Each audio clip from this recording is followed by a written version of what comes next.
E aí galera, beleza? Como é que vocês estão? Meus amigos, no vídeo de hoje temos aqui apenas 3 temas, mas como você já deve ter visto, né, o vídeo segue como sempre com várias notícias, porque sobre cada um desses tópicos tem muita coisa pra gente falar. Quero abrir o vídeo trazendo aquelas notícias positivas do nosso Brasilzão e comentar muita coisa sobre a viagem de Bolsonaro, algumas coisas que aconteceram, um artigo da imprensa internacional, a imprensa mainstream, elogiando o Brasil, olha só que interessante. Enfim, tem muita coisa pra gente comentar nesse âmbito, principalmente notícias positivas. Depois disso, ele fala do Lula, né? Não tem como falar do Lula e falar de coisa boa. O Lula segue com sua retórica, o PT também segue com suas ações contra Bolsonaro e teve 2 derrotas aí no âmbito judicial. A gente também vai falar do judiciário hoje, né? O dia ontem foi um dia movimentado, vamos falar assim. Eu também quero mostrar para vocês algumas coisas que estão acontecendo na América Latina e que vão de encontro às falas do Lula, principalmente quando o Lula diz, né, que Bolsonaro vai ser preso. Bolsonaro vai ser preso. Será?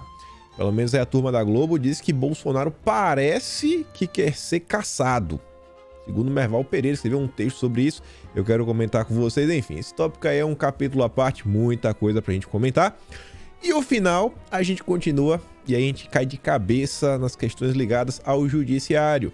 No dia de ontem, o Aras obteve uma vitória importante. É o típico assunto que eu acho que passa batido aos olhos de muitas pessoas. Às vezes o pessoal presta atenção apenas em um ponto, e como se tudo ali determinasse o destino do país.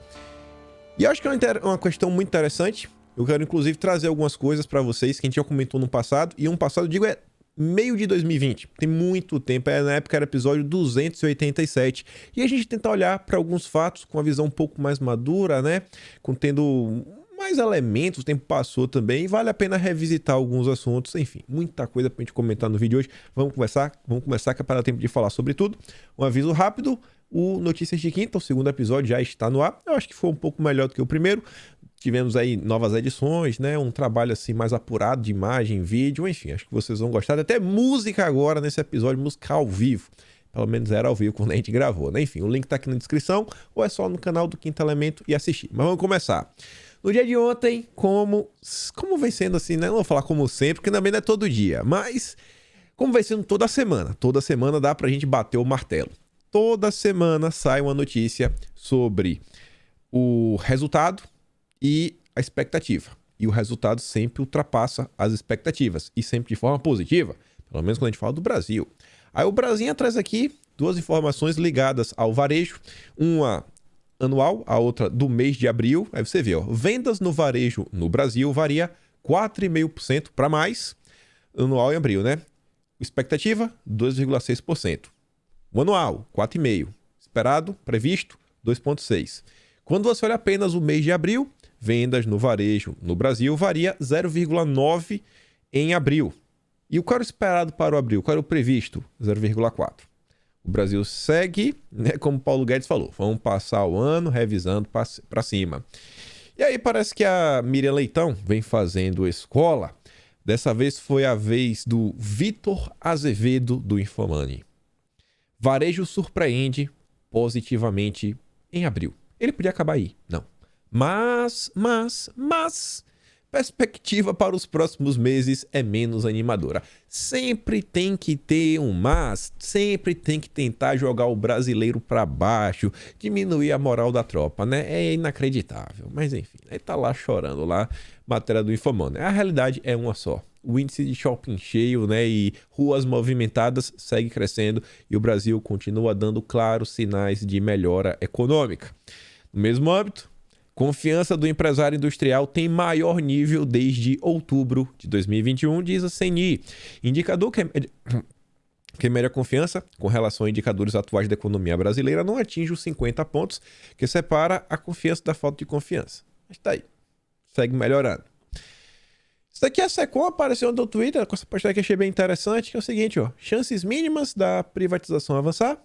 Caro coroa, chance de privatização da Eletrobras é de 50%, dizem analistas. Numa visão realista, privatização da Eletrobras não deve sair em 2022. Pedido de vistas pode frustrar plano de privatizar a Eletrobras em 2022.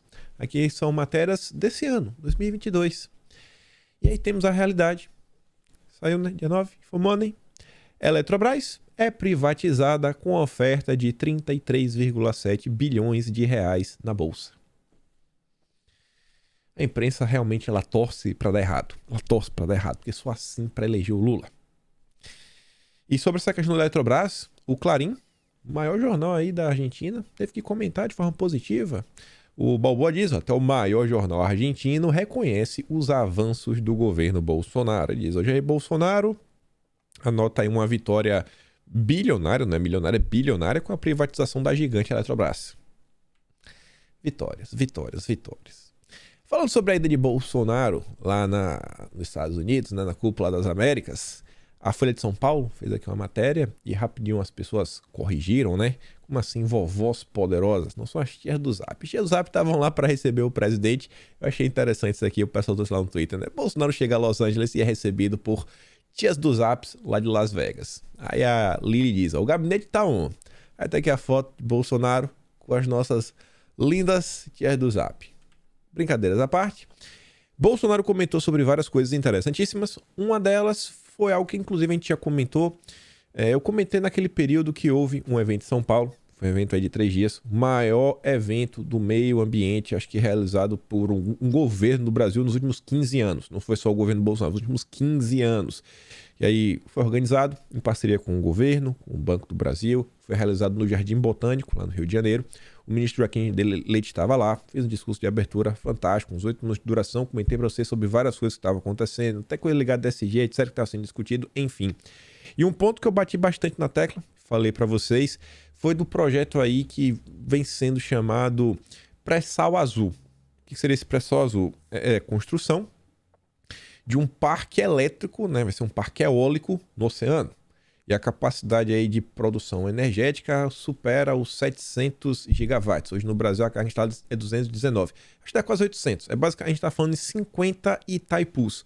Aí tava lá Bolsonaro falando isso daí, falando que o Brasil vem na vanguarda do mundo nessa questão do combate, né, os gases de efeito estufa, toda essa questão. O Brasil já descarbonificou lá atrás, principalmente quando se fala de energia. A nossa matriz energética ela é majoritariamente feita, né, composta de energias renováveis, principalmente as hidrelétricas. O Brasil está na vanguarda do planeta. Exemplo. Aí o ministro Joaquim, ele recorta um trecho de Bolsonaro. Vou mandar lá no Telegram, não esqueci de baixar o vídeo. Vou procurar depois, mando para vocês lá no Telegram. E o interessante mesmo é você ver a fala na íntegra de Bolsonaro. Foi uns 15 minutos de duração. Mas ele diz, as eólicas poderão produzir hidrogênio verde e amônia verde para exportação. Neste momento em que países desenvolvidos recorrem a combustíveis fósseis, o Brasil assume papel fundamental como fornecedor de energia totalmente limpa, rumo a uma nova economia neutra em emissões. O Brasil está salvando o planeta na comida e na energia. Esse é o Brasil. A pária internacional. Isso no governo Bolsonaro, né? Obrigado, capitão. Obrigado, capitão. Bolsonaro destacou também alguns pontos. O Gloves News colocou aqui 4 pontinhos. Bolsonaro, 84% da Amazônia está intacta. Não precisamos desmatar a Amazônia para ampliar o nosso agronegócio, que é uma verdade. É uma parcela minúscula do Brasil que vem sendo utilizada aí para o agronegócio. Somos um dos países que mais preserva a floresta. Somos potência agrícola sustentável. Nosso código florestal deve servir de exemplo a outros países. Eu discordo. Bolsonaro não faça isso. É um código extremamente rigoroso. Quem já se viu você ser dono de uma terra, a depender do bioma, você tem que conservar 80%. 80% da terra você não pode mexer. Bolsonaro não dá essa ideia não, pô. Coitado das outras pessoas. Tá achando que é igual o Brasil, que vai ter jogo de cintura para conseguir ser competitivo com todas essas limitações. E sobre essa questão ligada ao meio ambiente, que a imprensa adora bater no governo, mas adora. Ontem a CNN estava comentando sobre isso, eu nem acreditei. Brasil está entre países que mais reduziram emissões. E os dados que a CNN traz, inclusive, é da galera da turma da ONU. Pesquisa avaliou as 7 maiores nações agroexportadoras. A Elisa diz, né? O Brasil está entre os países que mais reduzem a emissão de gases de efeito estufa durante os processos de produção agropecuária. Dia triste para quem ataca o agronegócio brasileiro. O brasileiro é um povo sensacional. Sensacional. Aí, enquanto isso, né, Bolsonaro tá aí comentando sobre temas relevantes, defendendo o nosso país lá fora, também falou muita coisa ligada à pauta de costumes, pauta conservadora, nossas liberdades. Olha o que o presidente canadense, a gente vai falar dele mais tarde, tava lá falando, né? Vou ler só o que tá grifado.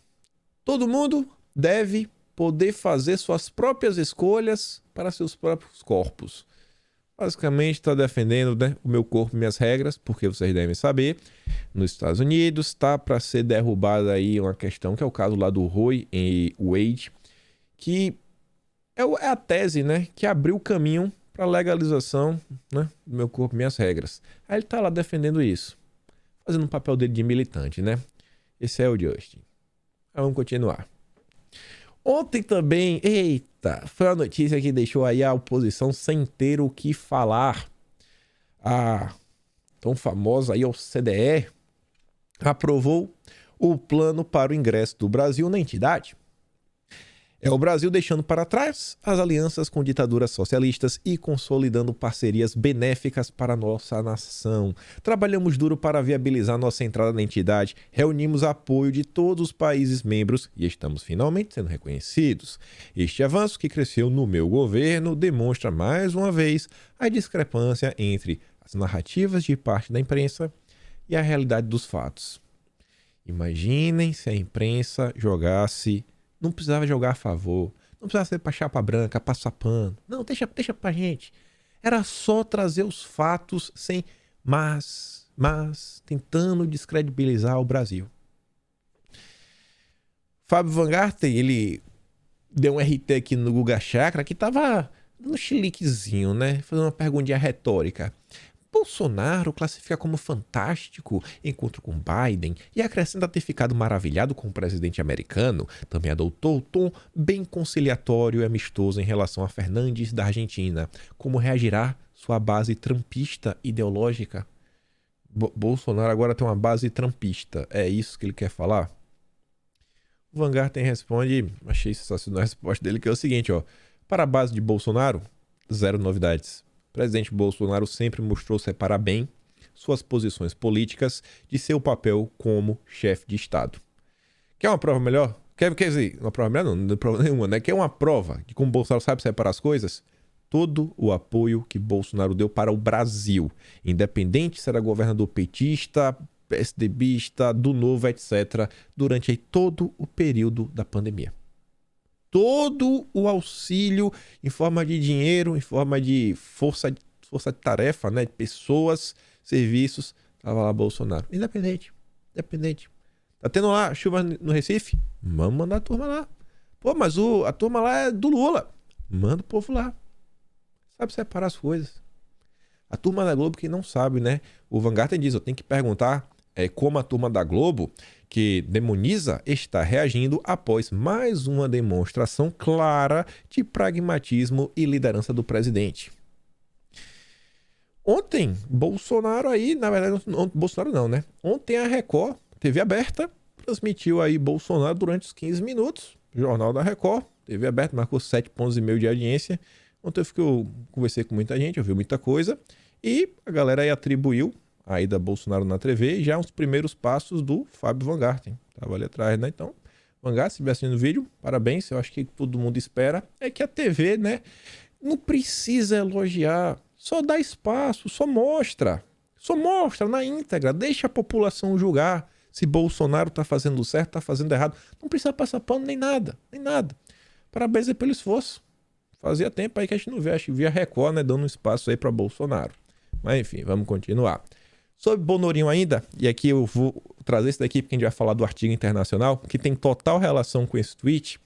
Esse daqui é só mais um de vários, né? Realmente já virou rodadas, né? Todo mês, acho que na verdade, todo mês, sem brincadeira, acho que todo mês teve notícia dessa, desde ali do meio pro final de 2019. Redução de imposto ou imposto zerado. Mais uma rodada de redução de impostos. Governo federal exclui taxa de portos e reduz custo de importação. A isenção sobre a capatazia, movimentação de mercadorias no porto, irá reduzir a alíquota em 10%, o que barateia produtos ao consumidor. A capatazia é a atividade de movimentação de mercadorias nas instalações dentro do porto, como recebimento, conferência, transporte interno, carregamento e a descarga de embarcações quando efetuado por aparelhamento portuário, segundo nova lei dos portos. A nova lei dos portos acho que foi também aprovada durante a gestão de Jair Messias Bolsonaro, né? E mais reduções de impostos. Mais redução. Redução, redução, redução. Enquanto o mundo aí, né, segue por outros caminhos. E aí, o Washington Post, o jornal aí do Jeff Bezos, da Amazon, esquerda pra valer, escreveu um texto ontem elogiando o Brasil. Na verdade, o texto é na Bloomberg. E aí foi repostado no Washington Post, né? Então, o que o Brasil anda aprontando? O Brasil de Bolsonaro. O Vilimigo diz, surpreendendo o mundo. O Washington Post publica que o Brasil é um exemplo para sair da inflação. Sim, você está lendo certo. E você não irá ler em nenhuma mídia do Brasil isso daí. O Brasil está superando o mundo. Jair Bolsonaro faz um governo fantástico. A matéria já traduzida é: o Brasil aponta o caminho para sair da inflação. Sim, você leu certo. É uma análise de David Ficklin.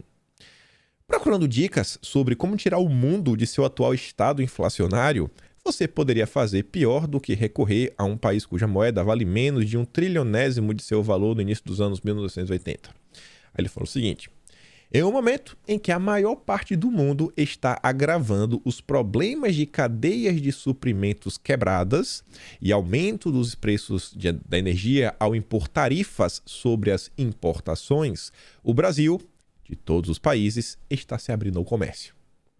O pessoal colocando taxa, imposto, tarifa, e o Brasil corta imposto, corta. É uma reviravolta notável para quem está familiarizado com a história do Brasil. E ele faz um pequeno resumo, né, de como era o Brasil desde ali o período da final da Segunda Guerra, durante o regime militar, o que foi feito na época, etc. E no final ele diz, ainda assim, as tarifas do Brasil, em uma base ponderada pelo comércio, continuam sendo as mais altas entre as economias do grupo das G20, depois da Argentina. Falando assim, mesmo depois de todos esses cortes, o Brasil continua com impostos altos. O nosso Congresso aí também precisava trabalhar, né? A reforma tributária está lá. Isso está começando a mudar. Com a inflação em 12,1%, seu maior nível desde 2003, o país corre para baixar o custo dos produtos importados. Os impostos sobre cerca de 6.195 produtos seriam temporariamente reduzidos em 10%, anunciou o governo no mês passado. Isso segue uma rodada semelhante de reduções no final do ano passado. Mais dramáticos foram os cortes em uma série de itens essenciais de alto perfil. Etanol, margarina, café, queijo, açúcar, óleo de soja foram totalmente eliminadas em março, zero imposto. Seguidas em maio pelas de frango, carne bovina, trigo, milho, produtos de panificação. O ácido sulfúrico, um ingrediente essencial na fabricação de fertilizantes, também seria classificado como zero. Essas reformas não vão representar uma revolução por conta própria. Reduções permanentes iriam contra as regras do bloco comercial do Mercosul. Então, as medidas foram anunciadas como expedientes humanitários temporários para aliviar o custo da inflação após a punitiva epidemia, né, que aconteceu no Brasil. Após décadas de isolamento comercial, não está claro se Bolsonaro, até o Lula, né, seu provável adversário, apoiariam uma mudança total da proteção. E depois disso, a matéria sai criticando os Estados Unidos, Europa, os países aí asiáticos, sobre as tarifas, por exemplo, você importar aço tem que pagar mais imposto, fazer isso daqui, aquilo outro, enquanto o Brasil está reduzindo imposto, fazendo comércio com o mundo trazer, preocupado com o povo brasileiro. Essa semana já é segunda, viu? Já é segunda. Teve aquela outra matéria também falando sobre como o Brasil salvou e vem salvando o mundo, né, de uma calamidade, a calamidade da fome.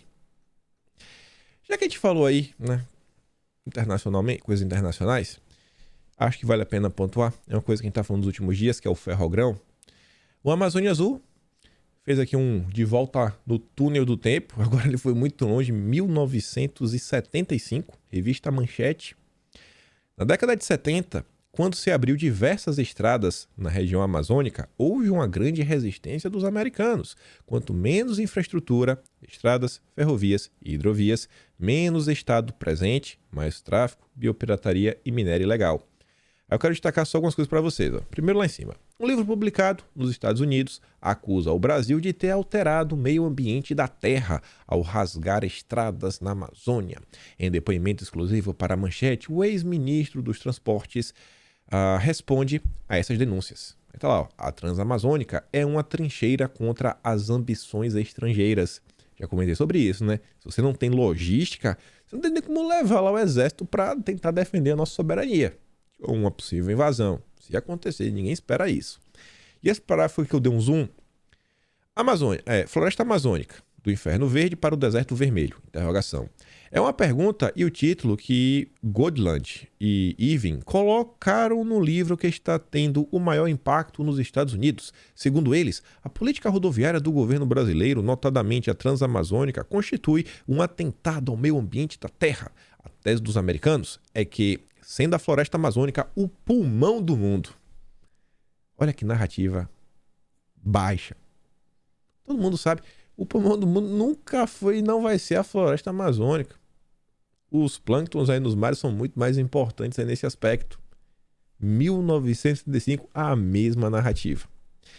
Então não deveria ser tocadas pela mão do homem. O ex-ministro dos Transportes, Mário Andreasa, tomando conhecimento das acusações contidas no livro dos dois ecologistas americanos, prestou à Manchete um depoimento exclusivo em que defende a política de integração rodoviária nacional, na qual a Transamazônica é uma das principais etapas. Como responsável pela construção daquela estrada, Andreasa garante que foram tomadas todas as precauções técnicas e políticas para a total preservação do meio ambiente.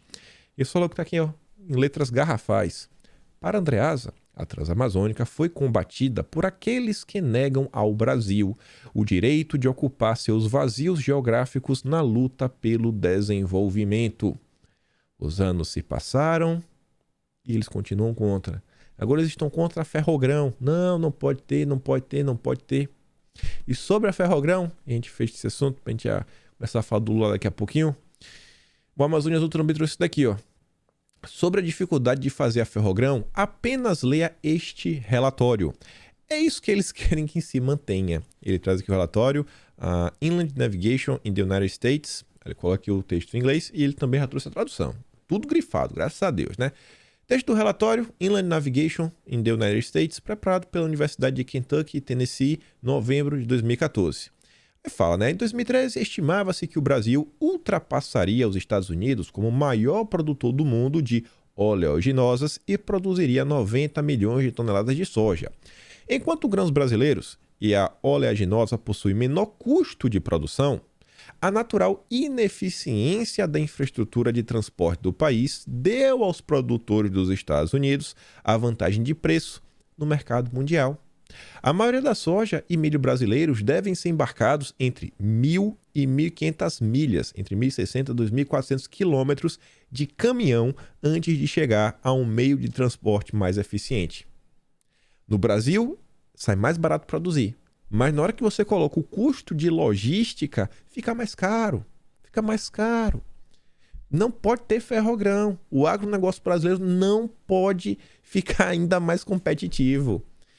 Imagina, pessoal, se jogassem a favor. Imagina se todos os poderes juntos e misturados, junto com a população e a imprensa, não, vamos trabalhar por um Brasil melhor. Mas não, é trabalhar para eleger o Lula. E aqui só falando a última coisa, que acho que tem um pouco a ver. A turma da esquerda, que tanto critica o imperialismo americano, intervenção e blá blá blá, tititi. Pois bem, Mônica Seixas, do PSOL, deputada estadual de São Paulo, articula com a ONU novas denúncias de racismo e transfobia na Lespe após a Comissão de Ética da Casa negar a abertura de processo contra parlamentares. Então, já que a Câmara negou o processo, eu não aceito perder, eu vou chamar a ONU para interferir no Brasil. Você está validando que uma entidade multilateral internacional atue no nosso país? Representante da ONU Mulher, do Programa das Nações Unidas para o Desenvolvimento e do Alto Comissariado de Direitos Humanos, é a turma da Bachelet, o mesmo comitê que falou que o Lula era quase basicamente uma vítima da sociedade. No encontro, relatoras da organização se comprometeram a intermediar reuniões com Corte Americana, Ministério Público Federal, TSE, Observatório de Direitos Humanos e Minorias da Câmara. A ONU vai resolver. Em sessão... Não, o melhor é isso aqui. Eu acho que todo mundo tem que ser respeitado. Eu não xingo ninguém. Você vê que eu sou... Nossa, eu tento ser o mais de boa possível nos meus comentários. Eu acho que a Mônica merece todo o respeito. Agora sim, olha o que aconteceu com ela. Será que realmente a gente precisa do comitê de ética agindo, caçando mandatos, etc? O Wellington, o deputado, disse que colocaria um cabresto em sua boca. Eu não acho que acho que isso aqui é uma afirmação ruim, né? Desproporcional, é desnecessário. Mas você falar que isso daí envolve preconceito, eu acho que não. Eu acho que não tem nada a ver com os ismos e fobias.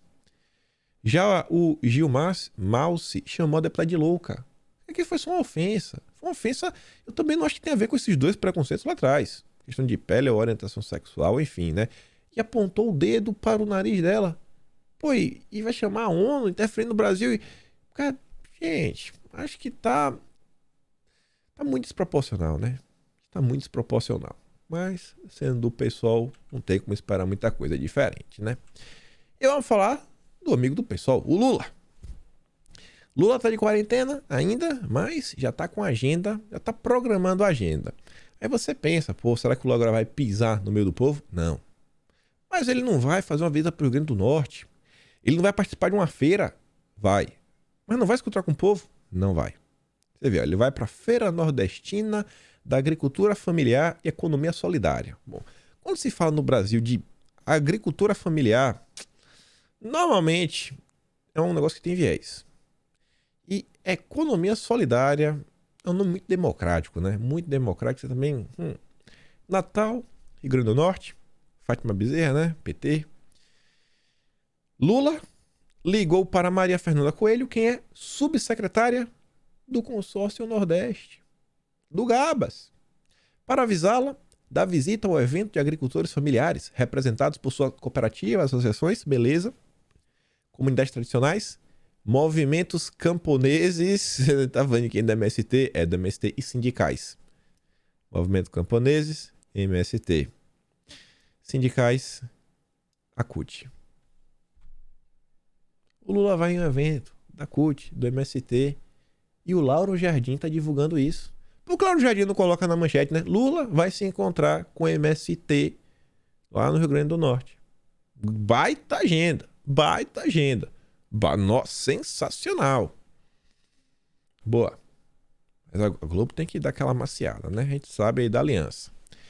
Aí veja só, o PT nem chegou ao poder e não vai chegar. Eu realmente não acho. Eu acho que... Bom, vamos ver, né? Vamos ver na hora que realmente aí chegar no dia. Vamos ver se a população vai esquecer tudo que o Lula fez. Mas enfim, o PT tentou acionar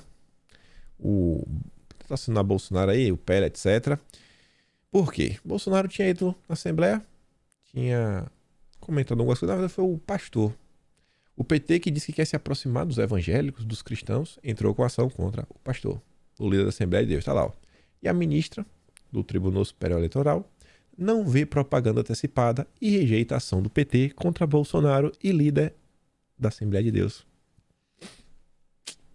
Que pena, hein? Que pena. O PT perdeu uma e perdeu outra. Aqui também, ó. O TSE rejeita ações do PT contra motocicletas e carreatas de Bolsonaro em Cuiabá e Rio Verde. Quando o Lula pediu votos, que a gente viu, não foi? No 13, acho que foi no 1º de maio. A imprensa, né? Não, o Lula pode ter errado, não sei o quê. Agora quando é Bolsonaro, todo mundo sentando pau. Mas no final, quando você vai ver, todo mundo sabe o que está acontecendo. E não está acontecendo nada demais. É difícil, viu? É difícil. Agora isso aqui é sério. Preste atenção nisso daqui. A gente já comentou sobre isso algumas vezes. E saiu mais uma notícia. Aqui é uma nova. Eu vou mostrar algumas que a gente já comentou no passado. E um passado que eu digo semana passada. Isso aqui foi de ontem, final da noite. Ex-presidente da Bolívia é sentenciada a 10 anos de prisão por golpe de Estado contra Evo Morales em 2019. Golpe de Estado, pelo amor de Deus. Pelo amor de Deus. Isso daqui parece estar acontecendo exatamente porque a esquerda voltou ao poder e está usando, né, o seu maquinário para perseguir a oposição.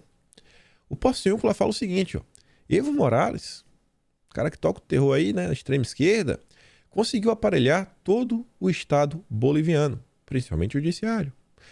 A sentença nada mais é do que a eliminação política da oposição transvestida de decisão judicial. Fiquemos atentos aos métodos da extrema esquerda. E ele segue falando, lembrem que até mesmo a UEA tinha declarado fraudulenta a eleição de 2019, né, que anunciou Morales como vencedor. Hoje, o partido dele voltou ao poder, montou uma narrativa que a oposição, né, não ele, deu um golpe de Estado. Não é a turma do Foro de São Paulo, foi a oposição. E essa narrativa foi emplacada por diversos setores, dentre eles a mídia. No Brasil, não precisa nem falar muita coisa. Tudo bastante semelhante ao que estamos vendo ser construído aqui no Brasil, em que o presidente Bolsonaro está sendo acusado de golpe pelos partidários do ex-presidiário, que foi... né? O Lula falou que o Bolsonaro vai ser preso várias vezes. Aí você vê a imprensa o tempo todo comentando: o Bolsonaro vai dar um golpe, o Bolsonaro vai dar um golpe, o Bolsonaro vai dar um golpe, o golpe viral, o golpe já começou, o golpe isso aqui, o Guedes tá ajudando no golpe, falando tá ajudando... E é golpe pra tudo que é lado. O golpe teve até uma que foi da Veja. O golpe do golpe. Que falam que o Bolsonaro vai dar um golpe e já tá com medo de quando ele dá um golpe, os militares depois dão um golpe dele, em cima do golpe que ele deu. Um negócio assim sensacional. E André termina falando o seguinte, ó. Quando o Lula ameaça Bolsonaro de prisão, não faz por bravata. O partido dele irá perseguir todos os opositores, impedindo que a oposição volte ao poder. O projeto de poder que está em andamento no Brasil visa nos escravizar, em nome das supostas instituições lá que o PT defende. Porque isso aqui tem que prestar atenção. Vamos relembrar de algumas coisas que a gente comentou semana passada. Isso aqui é uma delas. Tribunal Superior de Ibagué, na Colômbia, decreta a prisão domiciliar de 5 dias ao presidente Ivan Duque por desacato a uma ordem de proteção ambiental. Ah, mas isso aqui é questão ambiental. Não, isso aqui é de boa. De boa? Pois bem, na disputa presidencial, o candidato do Lula, que o Lula pediu votos, falou que tem que votar, é o nosso companheiro, Gustavo Petro. Olha o que está em verde. Petro também afirmou que apoiaria o julgamento do presidente Ivan Duque pela violência cometida pelas forças de segurança durante os protestos de 2021. Vai investigar, vai bater na cadeia. Bater na cadeia. Então, Bolívia, Colômbia, no Chile não tem essa questão que envolve, propriamente dito, né? Ah, vamos atrás do nosso predecessor, etc. Só que, olha o mesmo padrão. Vou de baixo para cima. Canadá anuncia projeto para congelar compra de ferramentas. Boric revela plano para proibir totalmente a posse de ferramenta. E aqui temos o item 23 da prévia do programa de governo do Lula. Vou ler ali um parágrafo acima do que está grifado de azul. A integração com governos estaduais e municipais, o foco na priorização da vida, no controle de armas. Você percebe, a forma como a esquerda age é muito similar. O mesmo projeto no Canadá, o mesmo projeto no Chile, o mesmo projeto no Brasil. Querem prender na Colômbia, querem dar um bisu a outros países, querem... O Lula vai prender no Brasil. O que foi que o Daniel Ortega, aliado do Lula, fez na Nicarágua? Prendeu os opositores. Então, pessoal, não acho que é brincadeira, não. Quando o Lula tá falando, eu acho que Bolsonaro tem a mais pura convicção que o Lula vai fazer de tudo. Lulinha, paz e amor, esquece isso. Esquece Lulinha, paz e amor. Quem vem com essa história aí tá de confusão. Agora, falando em prisão mesmo, que não dá pra apagar da história, porque aconteceu, o nosso ministro Fux fez um discurso aí muito interessante, que ele diz o seguinte, ó: decisões da Lava Jato tiveram anulação formal, mas dinheiro em mala era verdadeiro. Ele diz, ó, ninguém pode esquecer que ocorreu no Brasil, no mensalão, na Lava Jato, muito embora tenha havido anulação formal, mas aqueles 50 milhões das malas eram verdadeiros. Não eram notas americanas falsificadas. O gerente que trabalhava na Petrobras devolveu 98 milhões de dólares e confessou efetivamente que tinha assim agido. Às vezes, falta uma percepção importantíssima. Cada ato de corrupção é um colégio que fica sem merenda. Sem merenda, viu, Alckmin? Esse negócio de merenda é um negócio meio complicado. Cada ato de corrupção é um hospital sem leito. Cada ato de corrupção é um lugar onde não há saneamento. E onde não há saneamento, não há saúde. E foi o governo de Jair Messias Bolsonaro que aprovou o marco do saneamento, né? Até vamos fazer aquela propaganda aqui que não custa nada. Isso é importante, isso é importante. Podia comentar mais coisa? Podia, mas vou ficar de boa. Nossa. Olha essa matéria do UOL.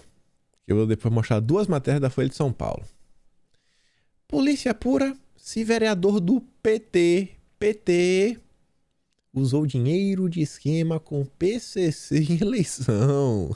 Olha aí, o Lula devia estar muito mais preocupado, né, em olhar para o seu próprio umbigo. Vereador do PT, esquema com PCC. Saiu assim no UOL. Eu acho que é uma manchete. Não tá dizendo que é culpa. Se fosse o governo de direito, né? Basicamente foi um cara criminoso, tinha que ser preso, ia estar pedindo a cadeia do cara na manchete, mas tudo bem, tá valendo. Reportou um fato. Agora eu achei muito interessante, rapaz.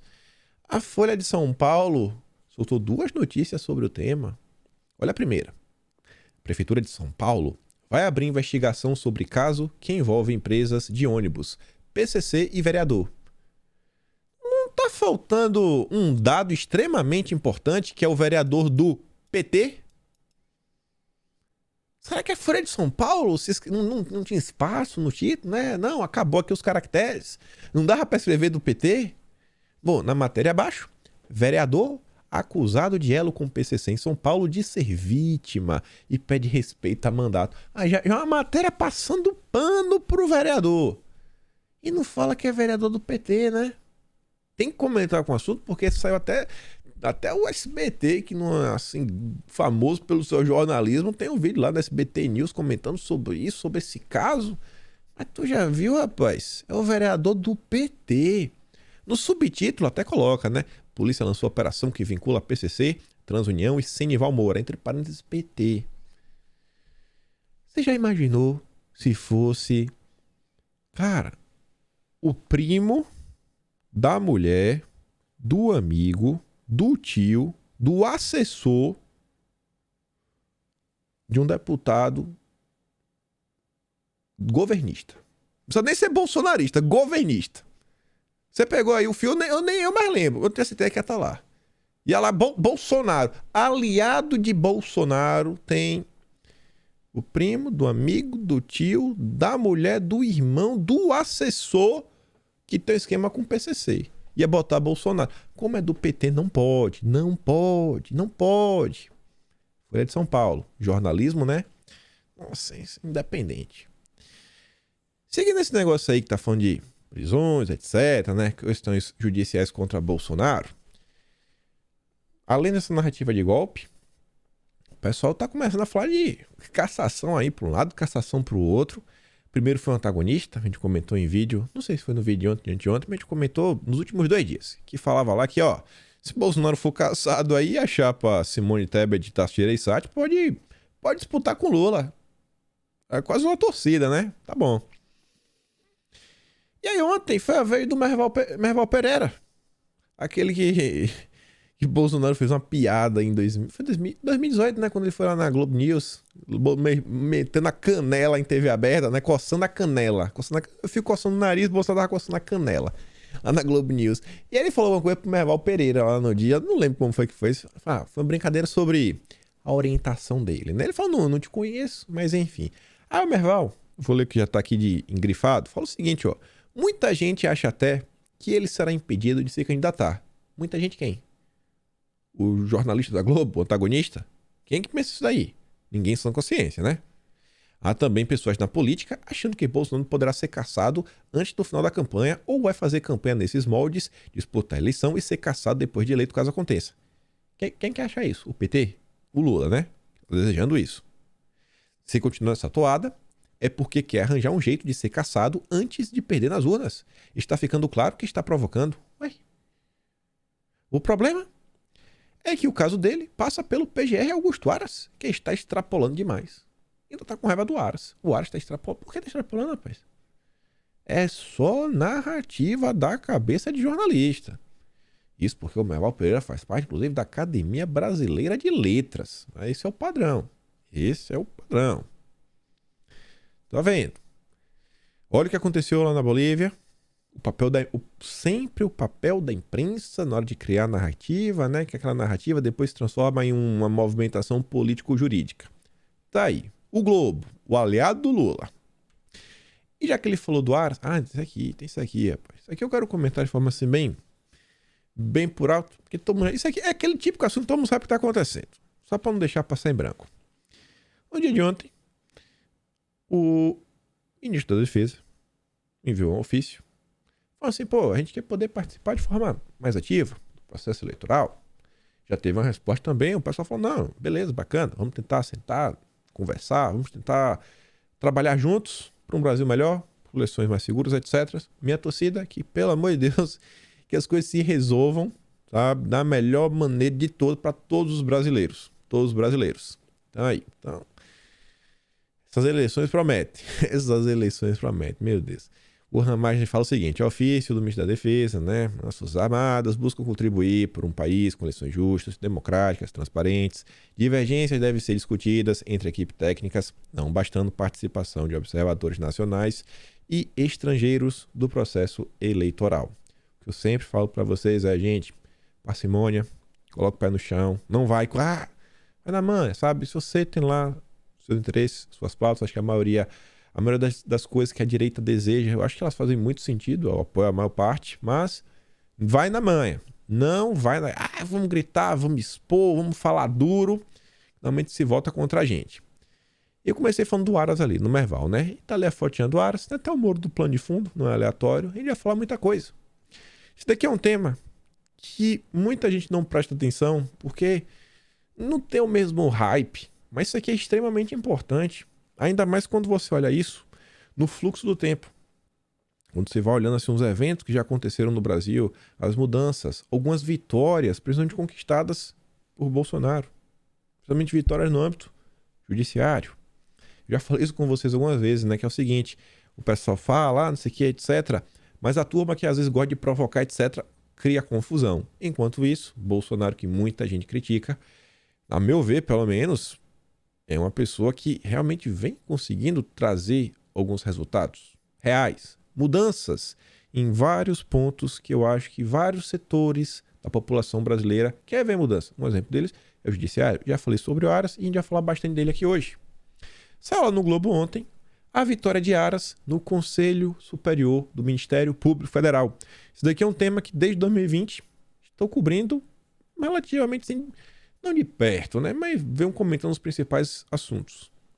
E fala o seguinte, a segunda etapa da eleição do Conselho Superior do Ministério Público Federal, nesta quinta-feira, mostrou que Augusto Aras ainda goza de certa simpatia entre alguns de seus pares. O Conselho Superior do Ministério Público Federal é quem decide, né, os caminhos e as diretrizes de toda a estrutura do Ministério Público. É extremamente importante. Você falar, cara, a gente vai seguir por esse caminho, por esse caminho, né? Dá um direcionamento. Talvez do maior órgão do Poder Judiciário no Brasil. O Colegiado de Subprocuradores tinha escolhido, na verdade, escolheu ontem, frente ontem à eleição, enfim, saiu a matéria ontem. Alcides Martins e Eliseta Maria de Paiva, ambos ligados ao PGR, para compor órgão máximo de deliberação da instituição. Na semana passada, Mário Bonsaglia e Luísa Frischeisen, Mário e a Luísa, já haviam sido eleitos conselheiros durante o biênio 2022-2024. Já falamos bastante desse Mário no passado, vamos falar dele de novo, relembrar algumas coisas. A dupla que integrou a lista tríplice e ignorada por Bolsonaro na escolha do PGR é vertente contrária ao Aras. No entanto, as vagas já eram ocupadas por opositores do chefe do MPF, o próprio Bonsaglia e Dino. O Mário, ele continua no Conselho Superior. Ele tinha vencido em 2020, venceu de novo. E o Nicolau Dino, que é irmão do Flávio Dino, ele tinha vencido em 2020, agora não concorreu, entrou a Luísa no lugar dele. Então, o opositor que estava continuou. Só que nas duas outras cadeiras entrou duas pessoas ligadas ao Aras. Em agosto, encerram-se os atuais mandatos de Bonsagra, Dino... Ah, não, tá aqui, ó. Se encerra, Bonsagra, Dino, Andrada e Maria Caetana Santos. Com a renovação parcial das cadeiras do Conselho, Aras passa a contar com a maioria do colegiado. O órgão é responsável por fiscalizar a atuação do Ministério Público e zelar pelos princípios da instituição. Ministério Público, Poder Judiciário. Vamos relembrar algumas coisas desde o ano de 2019.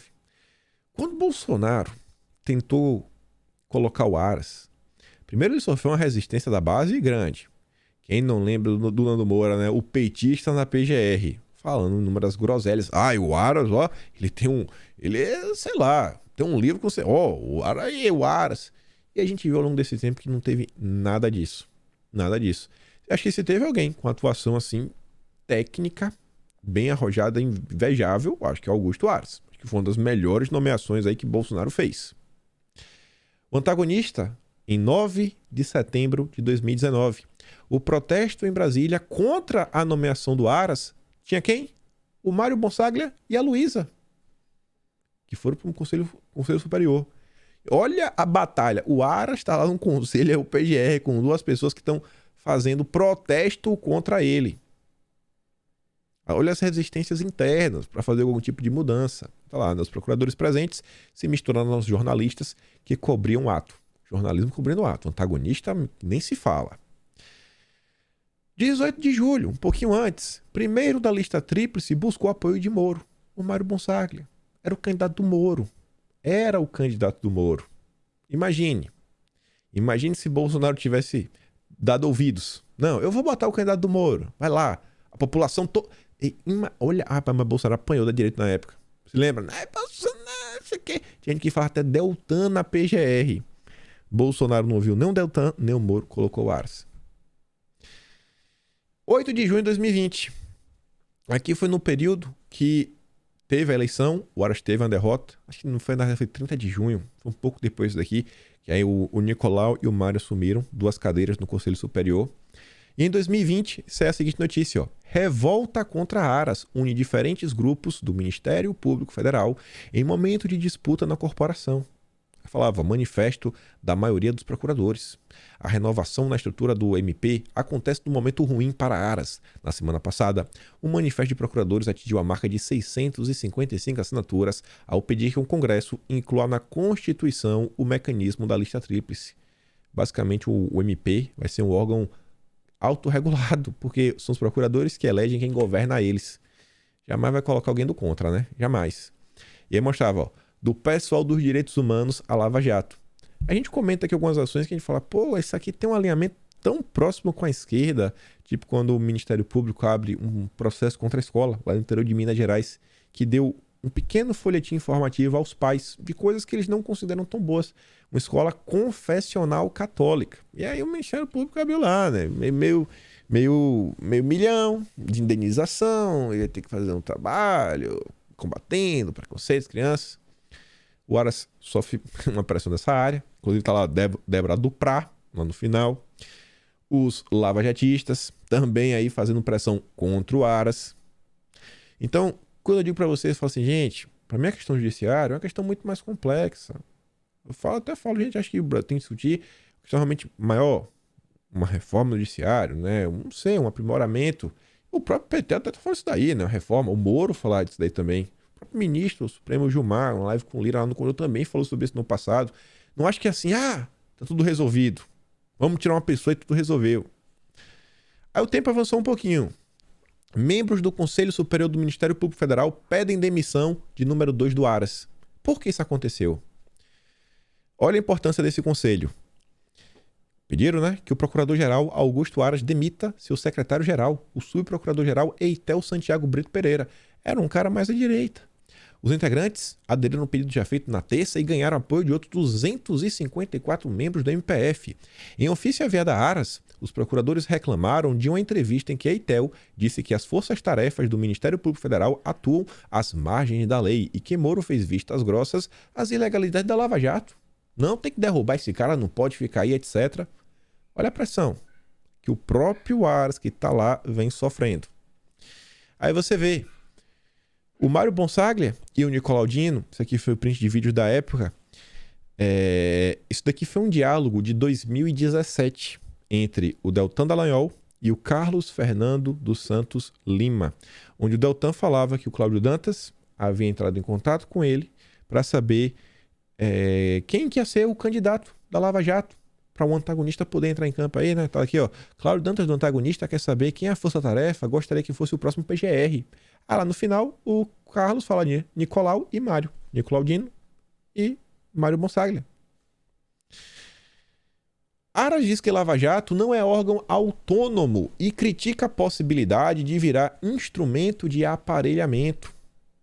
Aras foi um cara que Bolsonaro colocou que desde o início batalhou porque o judiciário brasileiro seguisse todo o ordenamento jurídico, todo, sabe, o processo legal, passo a passo, sem atropelar etapas, que eu acho que é um ponto que várias pessoas devem falar, pô, será que isso aqui tá vindo pelo caminho certo? Será que, sei lá, isso, sabe do que eu tô falando? Acho que às vezes não tá seguindo o rito correto. Aras entrou lá pra ajustar as coisas. Ajustar, porque eu digo, não é um problema, é só aqui. No Brasil a gente tem um grande problema no judiciário. Essa matéria aqui, ó, junho de 2020. A Lava Jato, com êxitos obtidos e reconhecidos pela sociedade, não é um órgão autônomo e distinto do Ministério Público Federal. Não é um órgão separado, a Lava Jato, mas sim uma frente de investigação que deve obedecer a todos os princípios e normas internas da Constituição. Tem que seguir as normas. Tem uma hierarquia, cara. Não é assim, eu vou fazer... Não, irmão. Não. Tem regra. Tem que ter regra. Em outro texto, o Aras diz que, para ser órgão legal atuante, seria preciso integrar a estrutura e organização institucional estabelecidas na Lei Complementar 75 de 93. Fora disso, a atuação passa a ser ilegalidade, porque clandestina torna-se perigoso instrumento de aparelhamento. Você usar o judiciário para fins políticos. Por isso tem que seguir sempre a norma. O que é que manda fazer isso daqui? Então vamos fazer isso daqui, bicho. Não vamos atropelar, não vamos passar por cima. O Aras está lá por causa de Bolsonaro. Olha aí como é que Bolsonaro, através de suas indicações, vem fazendo algumas mudanças. O Aras, um grande exemplo, foi a criação das GAECOS. Que aí colocou, não, irmão, ó, vai ter a força-tarefa, agora está dentro da GAECO. Ela responde aqui dentro. As GAECOS vão gerenciar as operações aqui de combate à corrupção. Mas daqui, ó, tudo organizadinho. Fulano responde a fulano, que responde a fulano, que responde a fulano. Fulano vai ver se esse daqui está cumprindo as normas, está seguindo os ritos corretos. Aí, em 2020, teve um grande evento. Olha toda a pressão que o Aras sofria. E o braço da imprensa. Até juntando aí, né, as questões de Bolsonaro. Para gerar uma movimentação jurídica. Político-jurídica. Caso Lula chegue ao poder. Mas olha isso aqui na época. Sempre o antagonista. Letras garrafais. Urgente. Grupo da Lava Jato na PGR pede demissão coletiva. Qual era a razão? A gota d'água foi a manobra de sua auxiliar, a Lindora, que quis copiar bancos de dados sigilosos das investigações da Lava Jato informalmente e sem apresentar documentos ou justificativa. Será que foi isso que realmente aconteceu ou é só narrativa do antagonista? O Aras preza que as pessoas, né? Assim que o Ministério Público. No caso, não envolve as pessoas. Mas o Aras tá aqui, não, cara. A gente tem que ter acesso aos inquéritos. Temos que saber o que está dentro dos inquéritos. Que acho que é uma queixa aí de grande parte da direita sobre outra situação. Um pouco similar, não a mesma coisa. Aí quando esse pessoal saiu, olha só o Sérgio Moro. Registro minha solidariedade aos procuradores da República competentes que deixaram seus postos em Brasília. E narrativa, e tome. E o Aras quer acabar com a Lava Jato. E aquele pega pra capar. Aí vem o antagonista e dobra a aposta. Corregedoria do Ministério Público Federal vai analisar a acusação da Lava Jato auxiliar de Aras contra a Lindora. Aí falava, né? Uma das auxiliares, né? Praticou, segundo antagonista, né? vai analisar a acusação que ela praticou manobra ilegal para copiar banco de dados sigilosos das investigações informalmente e sem apresentar documentos ou justificativa. Segundo a TV Globo, o caso está sob avaliação da corregedora-geral Eliseta Ramos. O caso gerou uma crise, blá blá, sem protagonista. Olha o braço midiático. Olha o braço midiático. O que realmente aconteceu. Olha o que realmente aconteceu e olha o antagonista. Olha o antagonista. Olha a turma do Sérgio Moro. Eles já tiveram uma relevância no passado, hoje em dia não tem mais. Lava Jato Curitiba. O objetivo da reunião de trabalho foi obter informações sobre o acervo da Força Tarefa. Essa visita, que segundo o antagonista era uma acusação, né? Está sendo acusado de manobra ilegal, informal, sem apresentar documento justificativa, não tem nada. Pois bem, o Ministério Público Federal, nessa nota, que saiu do ar, eu tenho um dos vídeos antigos, a visita foi previamente agendada há cerca de um mês. Um mês atrás a gente já havia avisado com o coordenador, que é o Deltinha, né? O procurador Deltan sugeriu que a reunião fosse marcada para entre 15 a 19 de junho, mas acabou ocorrendo nesta quarta, dia 24. Não houve inspeção, mas uma visita de trabalho que visava a obtenção de informações globais sobre o atual estágio das investigações.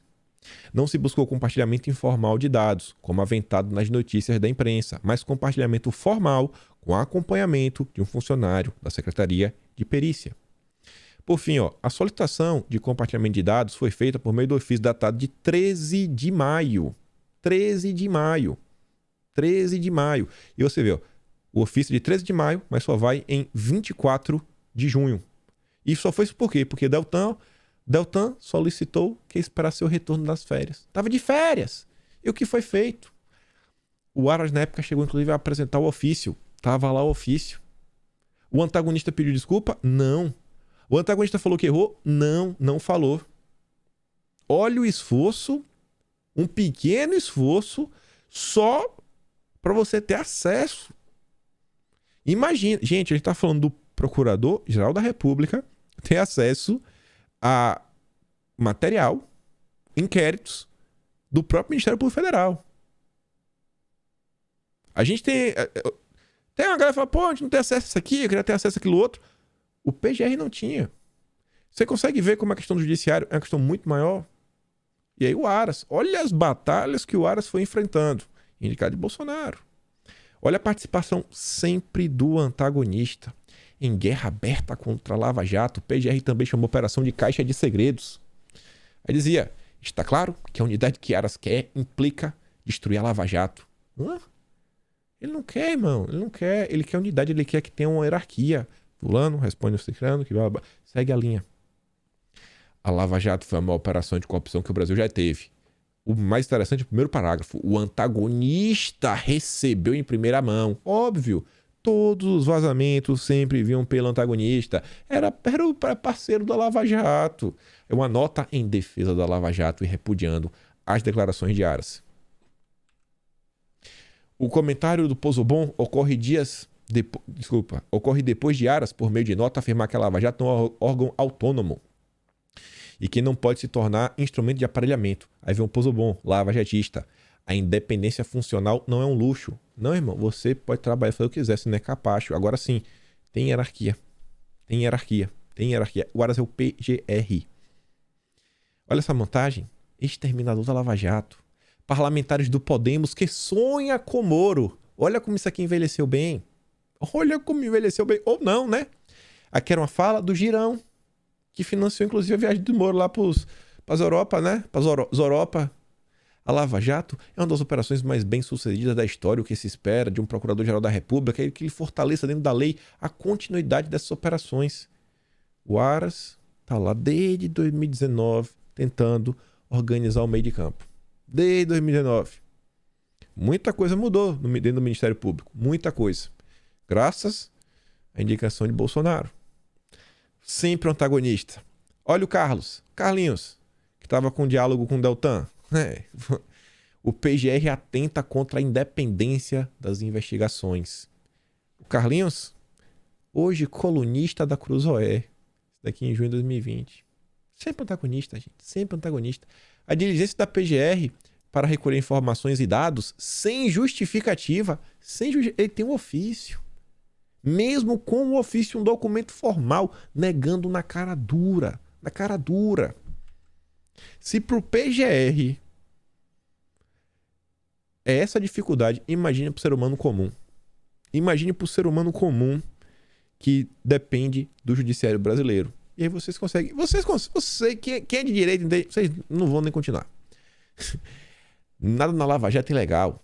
O Aras, ele nunca atacou a Lava Jato. Nunca. A prova é o próprio Lima. Ele fala o seguinte, ó. Para Carlos Fernando, não existe o que Aras chamou de lavajatismo. O Aras, inclusive, falou, a Lava Jato teve avanços, teve conquistas, temos que preservar essas conquistas e avanços. O que o Aras criticava é o tal do lavajatismo. Atropela várias coisas. Moro, no passado, já chamou jornalista de blogueiro para ter ação contra ele. Só que na época lá, né, a Abrage, a FENAGE defenderam o cara. Muita gente não teve acesso a algumas coisas. Lá nos diálogos, tem história lá no diálogo de um possível depoimento forjado. E várias outras confusões. Se fala também de uma possível, um diálogo aí meio maluco que não foi comprado. Falsificação de rúbrica contábil para justificar buscas e apreensões.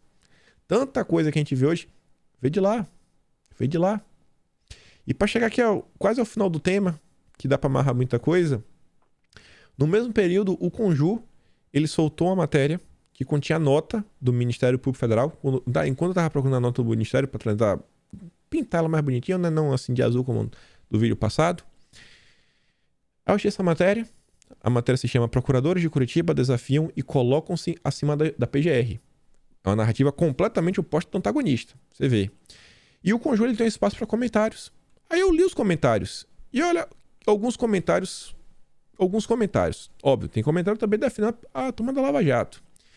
Um é do cara que é PL Jungues, um advogado autônomo. E ele fala: o Ministério Público Federal tornou-se, e já não está a caminho de ser, um monstro, um verdadeiro poder paralelo. Os procuradores se consideram acima do bem e do mal. Quem advoga vive da advocacia, não bacharéis que vivem de outros expedientes, sabe do que estou falando. As famigeradas forças-tarefas são o ápice de um corpo arrogante e prepotente que se considera acima da sociedade. Ou o Congresso cria um sistema de controle externo, ou esse monstro só piorará. O Congresso tentou emplacar a PEC 5, que visava, né, indicar 2 pessoas para o Conselho. 2. Foi o maior caos.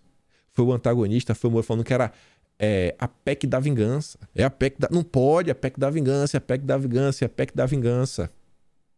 O Congresso não conseguiu fazer uma pequena modificação no Judiciário. Uma pequena. Era só no Conselho. Só no Conselho. Olha como essas questões ligadas ao Judiciário elas são muito mais complexas. Vamos fazer isso daqui e tá tudo resolvido. Não vai ser assim, pessoal. Não vai ser assim. Alberto Prado, funcionário público. Qual a relação do excesso de informações sigilosas nas mãos de um grupo poderoso isolado com as eleições de 2022, onde Moro seria candidato? Perguntar não é ofensivo. Envelheceu bem, hein? Moro candidatíssimo, hein, Alberto? E o Bruno Castelar, que também é advogado. É público e notório que o Ministério Público, há muito tempo, já perdeu o senso da medida de suas atribuições. Durante a pandemia, quantas vezes o prefeito, o governador queria abrir a cidade, ou a igreja queria abrir as portas e foi um promotor, um juiz, não vai abrir, não vai, porque a ciência não deixa. Tornou-se um monstro sedento de poder, o advogado de acusação com relações estreitas com magistrados. Eles estavam várias outras coisas. E aí, para terminar, uma matéria ligada ao judiciário brasileiro, para vocês verem que tem várias coisas. Olha isso daqui. Envolve educação, envolve uma pauta. Chegou o nome aí, rolando no chão. Educação, a pauta de 2018 que elegeu Bolsonaro. Justiça barra criação de escolas cívico-militares na rede estadual de São Paulo. A justiça. Segundo o juiz, o programa seria baseado na ideologia bolsonarista. Tá vendo, né? Meu Deus do céu. Segundo o juiz, o programa seria baseado na ideologia bolsonarista, o que é ilegal e violaria princípios de tolerância e liberdade constitucionais. A ação foi movida pela APOSP, Sindicato dos Professores da Rede Estadual. Judiciário. Judiciário brasileiro. Judiciário. Mas ver coisa envolvendo escolas. Pauta que elegeu o Bolsonaro. Acho que, sim, eu acho que escola cívico-militar não tem nada a ver com ideologia bolsonarista, né? Mas tenta explicar isso daí pro judiciário. Vocês dois aí, fica quieto aí um pouquinho. Enfim, olha tudo isso daí com a ótica de hoje. Com os fatos que se desenrolaram ao longo dos últimos anos. Com os embates que tiveram aí no âmbito do judiciário, etc. Aras, vocês dois aí, velho. Aras é o PGR. O PGR. E ele, PGR, veio sofrendo, né, por todo esse tempo, com todos esses entraves. O PGR, imagina o cidadão comum. O Congresso tentou. Confusão. Então, gente, é até o que eu falei antes. Todo mundo tem suas demandas, todo mundo tem seus desejos. Vai na manha. Vai na manha. As principais vitórias reais, que eu acho que a direita teve, assim, falando, a gente quer que isso aqui avance, e a coisa avançou. Meu pai do tempo foi desse seuzinho ali, ó, sorrindo ali, ó. Aquele lá, aquele velhinho aí que todo mundo gosta, o capitão. Então, enfim, falei muito no vídeo de hoje. Acho que vale a pena relembrar isso daí. Acho que é um bom momento, muita coisa acontecendo. E ficamos por aqui. Dá aquela curtida, dá aquela compartilhada. Assiste lá o Notícia de Quinta, no canal do Quinto Elemento. Tá lá no Telegram também. Vou mandar lá o vídeo de Bolsonaro falando sobre o pré-sal azul, né? As eólicas em alto mar. E a gente se vê amanhã. Se gosta do meu trabalho, pode se tornar membro do canal. Pode me apoiar pelo Patreon, o link tá na descrição, no botão de valeu. Mas lembra de compartilhar o vídeo e voltar amanhã. Fui, meus amigos.